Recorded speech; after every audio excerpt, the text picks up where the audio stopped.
August 15th, 1975. A hot summer evening in Garden Grove, California. Robert Schuller stands before his congregation inside the Crystal Cathedral, though it isn't crystal yet, just plans and dreams and architectural models. He's about to make an announcement that will send shockwaves through American Christianity, though nobody realizes it yet. We're going to do church differently, he declares. We're going to remove everything that offends the unchurched. The crowd applauds. They have no idea they're witnessing the birth of something that will reshape American faith for generations, hollowing it from within while promising to make it stronger. But let's rewind even further. Because this story doesn't start with Schuller, it starts with numbers. Cold, hard, terrifying numbers that church leaders began seeing in the late 1960s and early 1970s.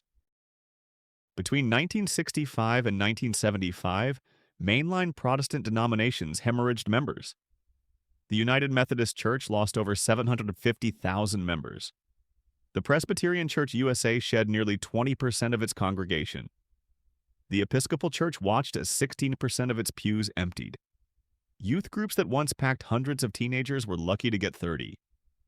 Sunday schools designed for hundreds taught dozens, and the people leaving weren't just nominal Christians. They were the children of deacons, the grandchildren of pastors, the very heartbeat of American religious life. Church consultants appeared like doctors at a dying patient's bedside, armed with surveys and statistics and solutions. George Barna, Lyle Schaller, Win Arn. These names became as familiar in pastors' offices as the names of the apostles. And their diagnosis was clear: the church had become irrelevant. Too stuffy. Too old-fashioned.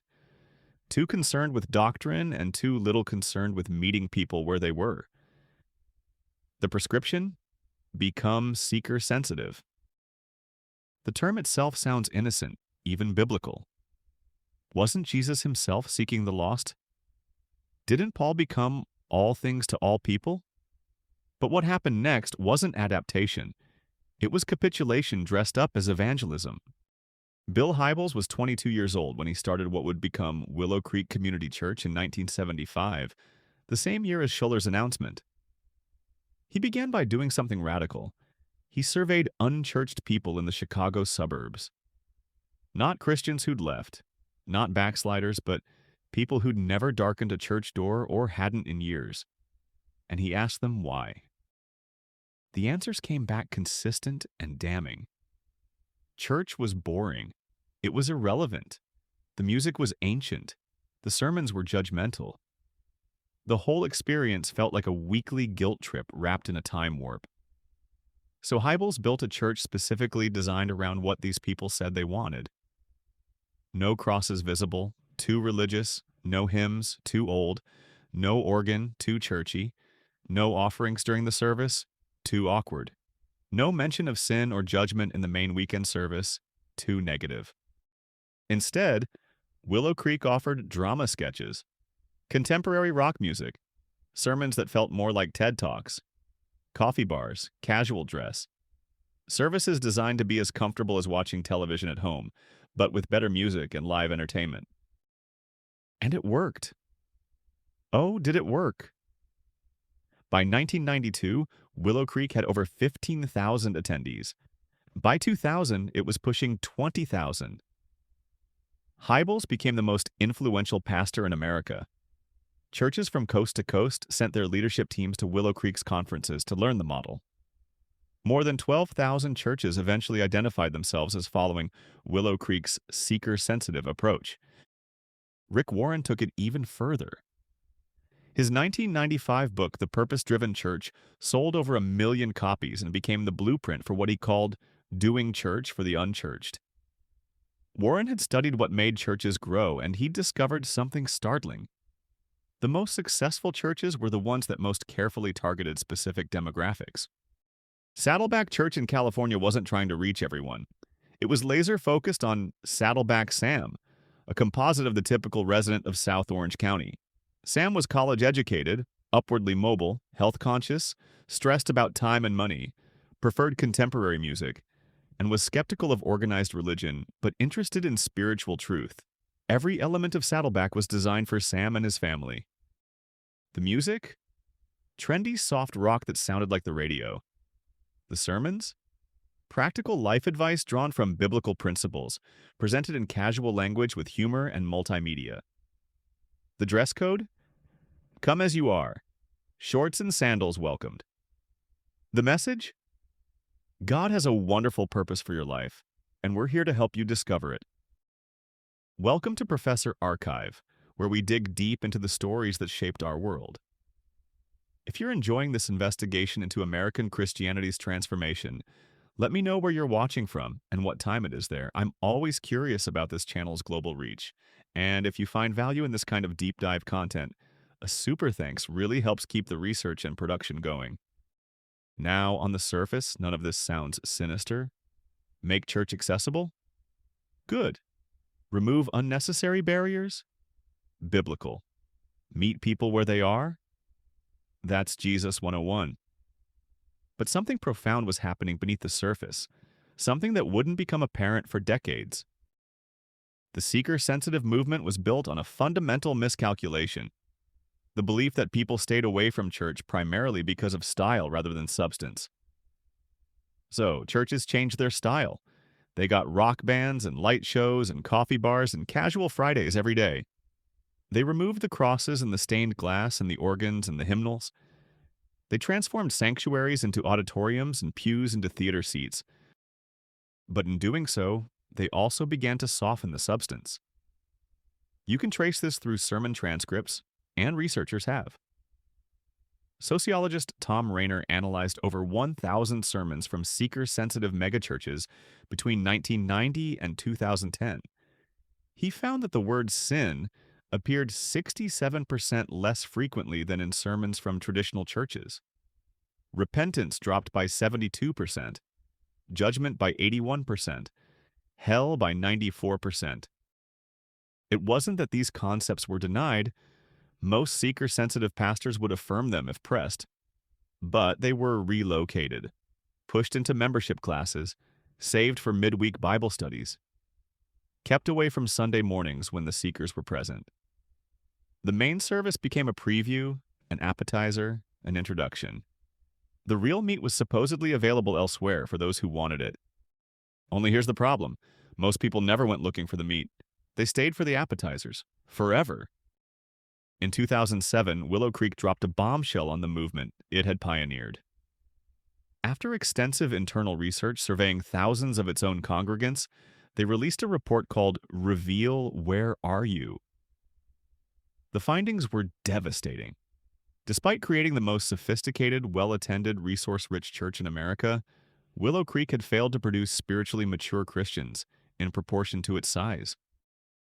People who'd attended for years still describe themselves as spiritually stalled or dissatisfied.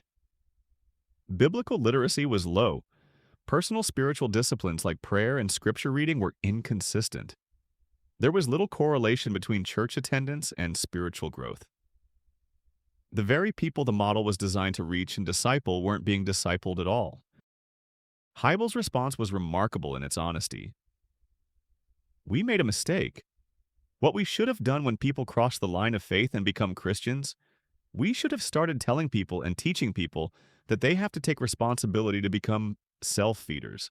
We should have taught people how to read their Bible between services, how to do the spiritual practices much more aggressively on their own.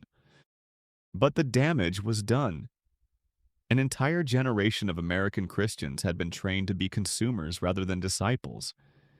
They came to church to receive good music, inspiring messages, quality childcare, engaging programs, but they'd never been challenged to give themselves wholly to the difficult, countercultural, self-denying way of following Jesus. And the numbers bear this out in stark detail.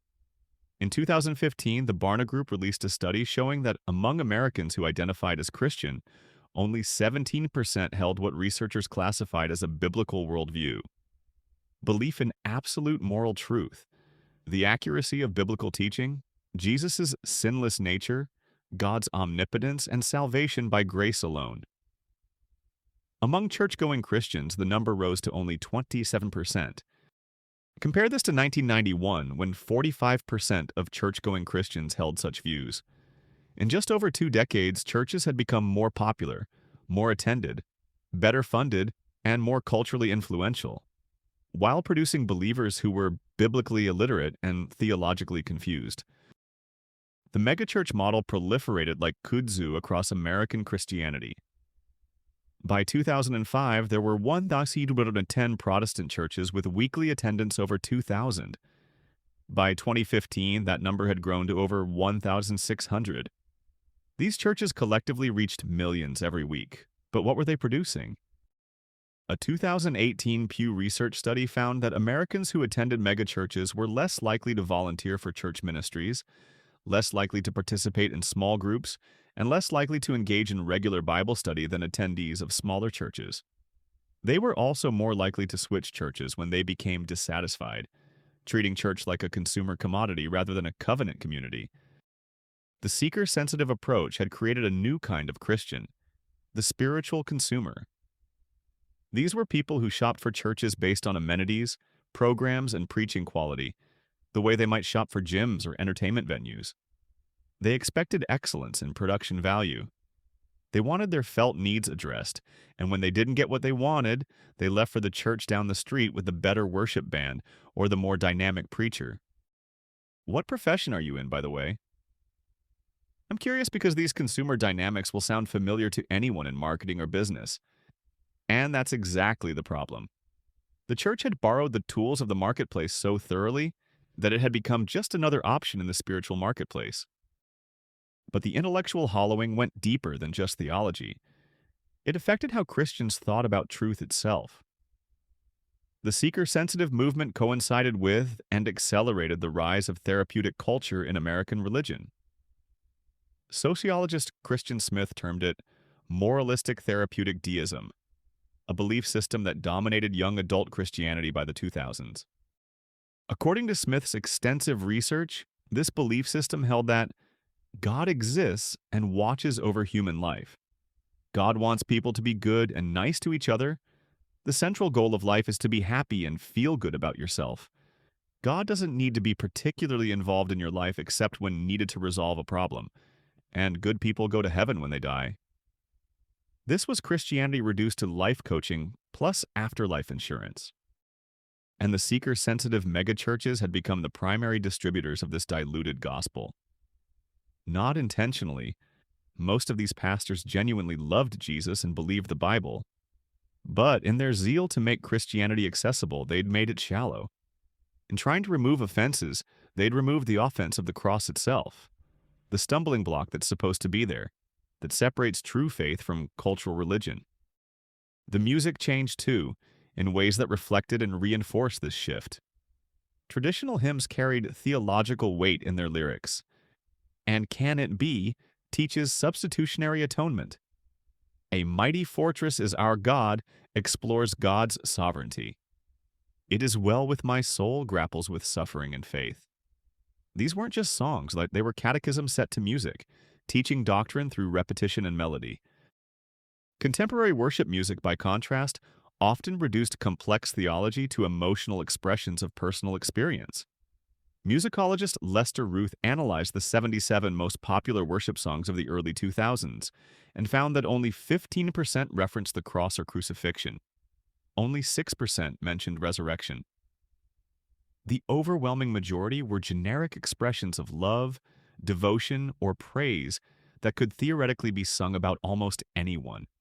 A romantic partner, a parent, even a celebrity. The shift wasn't just stylistic, it was pedagogical. Churches were no longer teaching theology through music. They were creating emotional experiences that felt spiritual, but conveyed little substance. And for many attendees, these Sunday experiences became their entire theological education. Then came the scandals. Because when you build a church around a dynamic personality rather than theological substance, you're building on sand. And American Christianity has watched that foundation crumble again and again. Mark Driscoll at Mars Hill Church in Seattle built one of the most influential seeker-sensitive operations of the 2000s. Edgy, culturally engaged, theologically reformed, but stylistically modern. At its peak, Mars Hill had 15,000 weekly attendees across multiple campuses.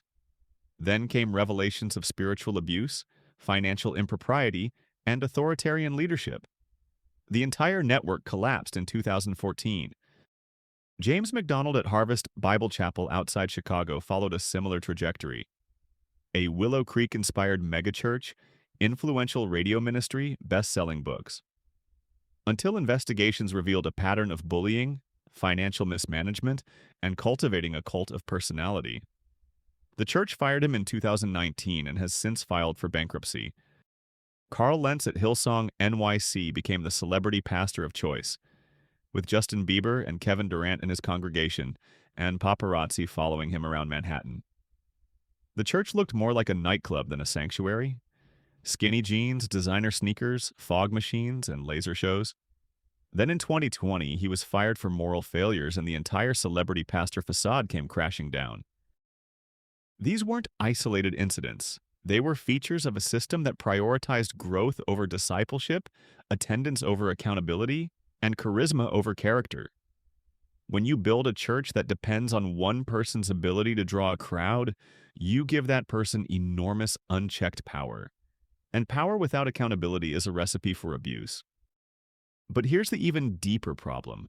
These scandals, devastating as they were to individuals and communities, weren't the real disaster of the seeker-sensitive movement. The real disaster was quieter, more pervasive, and far more difficult to quantify.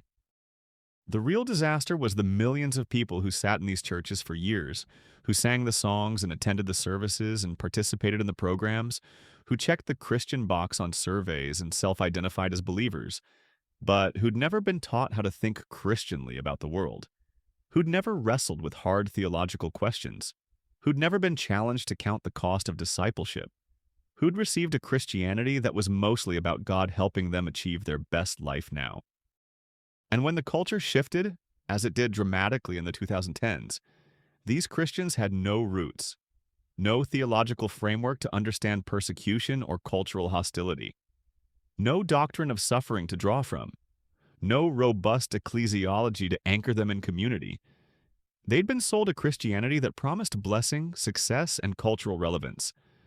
What happened when Christianity became culturally scorned? They left, in droves.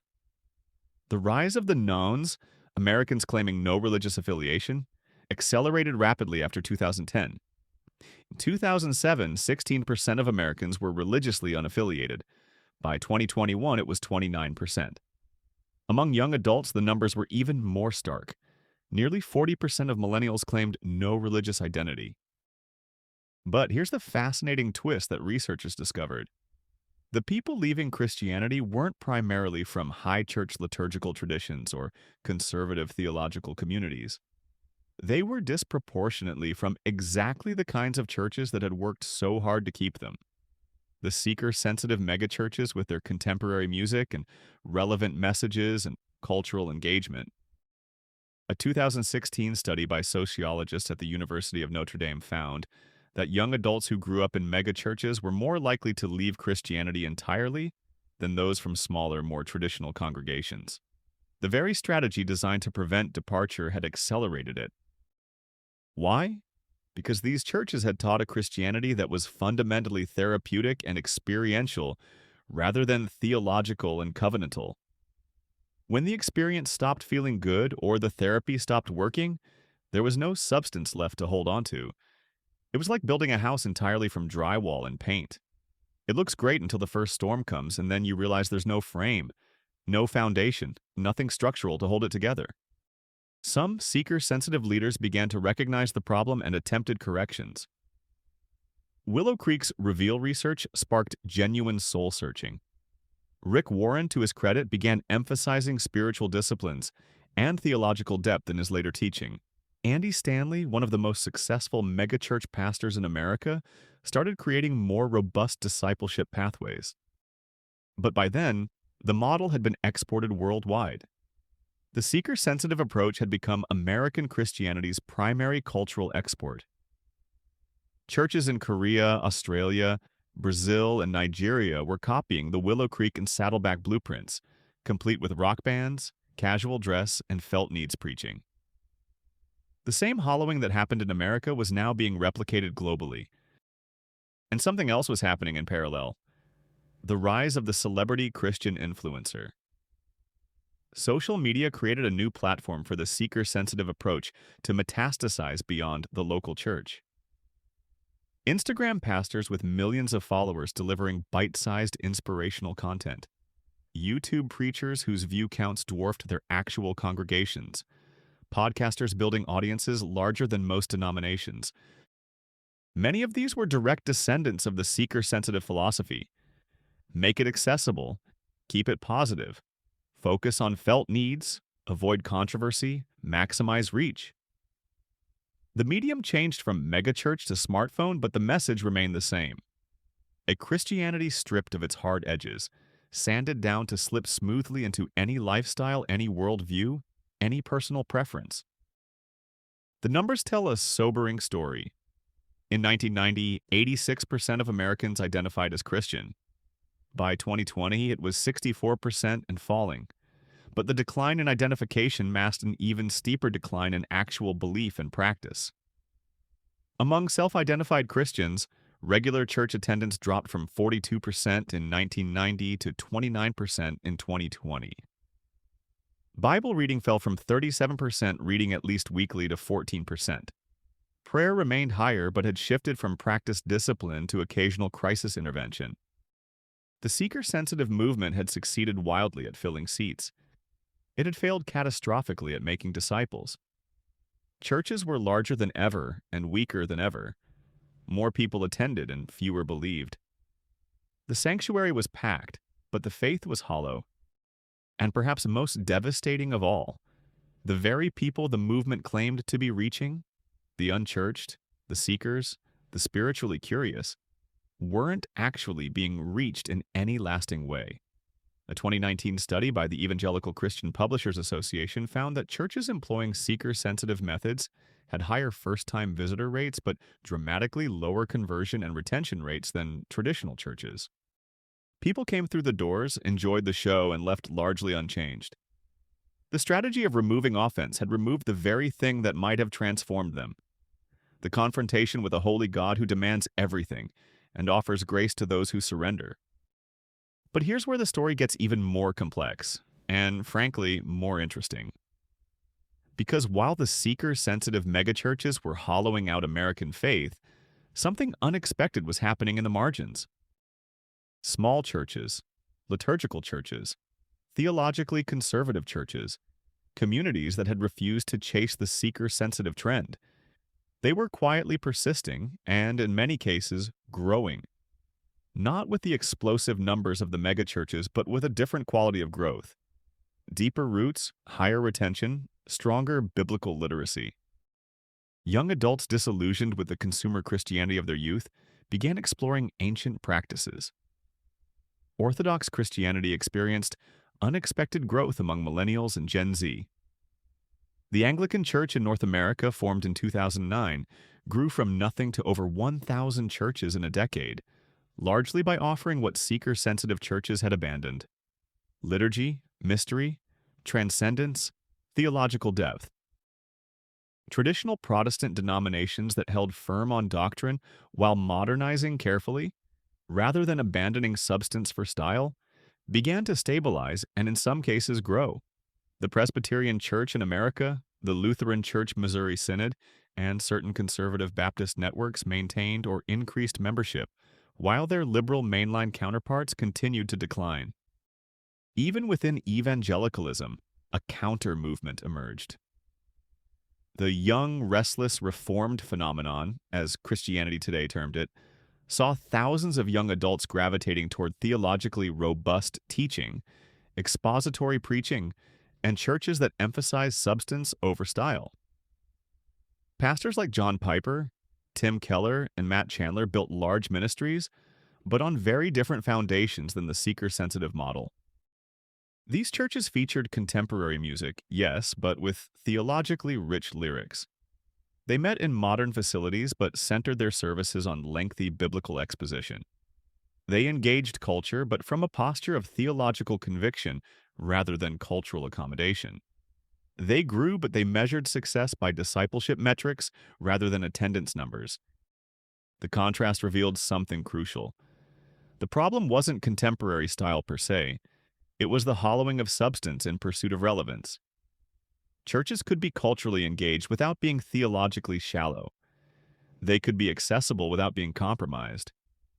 But it required something the seeker-sensitive movement had largely abandoned: the willingness to ask hard things of people, to maintain theological boundaries, to accept that true Christianity will always be somewhat countercultural. So where does this leave American Christianity in 2024? The landscape is complex and conflicted. The seeker-sensitive megachurches still exist, many still drawing massive crowds. But they face growing skepticism, especially from younger generations who watch their parents' generation play church without being transformed by it. Church attendance continues to decline overall, but with interesting variations. Casual, consumer-oriented Christianity is collapsing, but churches offering depth, community, transcendence, and theological substance are finding audiences hungry for exactly what the seeker-sensitive movement had declared obsolete. The real legacy of the seeker-sensitive scam isn't the megachurches themselves, many of which have attempted course corrections and reforms. It's the millions of Americans who were given a Christianity without cost, without challenge, without transformation, who were told that following Jesus was mostly about God helping them live their best life, who were offered a faith that fit comfortably within American consumer culture rather than challenging it. These are the people now filling the ranks of the spiritual but not religious, the deconstructing, the disillusioned and disappointed. Not because Christianity failed them, but because they were never actually given Christianity. They were given a product marketed as Christianity but hollowed of its substance. And that might be the cruelest irony of all. The seeker-sensitive movement arose from genuine compassion, a desire to reach people who felt alienated from church.